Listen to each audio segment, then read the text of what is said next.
नमस्कार. Explore with Raveena माझ्या या यूट्यूब चॅनलवरती तुम्हा सर्वांचे स्वागत आहे. मित्रांनो, उन्हाळा सुरू झाला आहे आणि आपल्याला उन्हाळ्यात सर्वात आधी सुचतं ते वाळवण आणि लोणचं. आणि आज मी बनवणार आहे लिंबाचं लोणचं, जे पूर्ण 1 वर्षभर टिकेल आणि प्रत्येक जेवणाची चव वाढवेल. आणि सर्वात महत्त्वाचं म्हणजे हे फक्त 2 इन्ग्रेडियंट्स वापरून बनवलं जातं. चला तर सुरुवात करूया.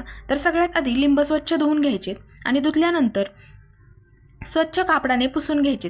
लिंबावरचं सगळं पाणी पुसून टाकायचं आहे, कारण लिंबाला पाणी राहिलं ना की ते लगेच खराब होतं लोणचं. त्यानंतर सर्व लिंब चिरून घ्यायचेत, म्हणजे 4 फोडी करायच्यात.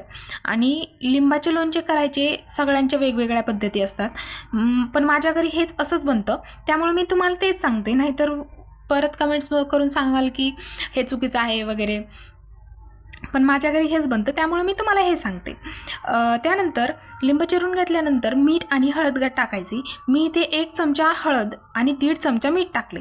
आता हे सर्व व्यवस्थित स्वच्छ हाताने मिक्स करून घ्यायचे. आता हे एका बरणीत भरून घ्या.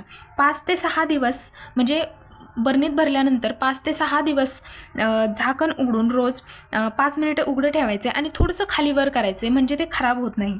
आणि चला, तयार आहे आपलं लोणचं. हे 5 ते 6 दिवसानंतर छान मुरतं आणि खायला जास्त टेस्ट लागते. त्याआधी थोडंसं कडू लागतं, कारण लिंबाची साल थोडी कडू लागते. एकदा माझ्या पद्धतीने लोणचं करून पहा आणि लोणचं मुरल्यावर खाऊन कमेंट करून सांगा कसं झालं. व्हिडिओ आवडल्यास लाईक करा, कमेंट करा, शेअर करा आणि सबस्क्राईब करायला विसरू नका. पुन्हा भेटूया नवीन व्हिडिओमध्ये. तोपर्यंत धन्यवाद.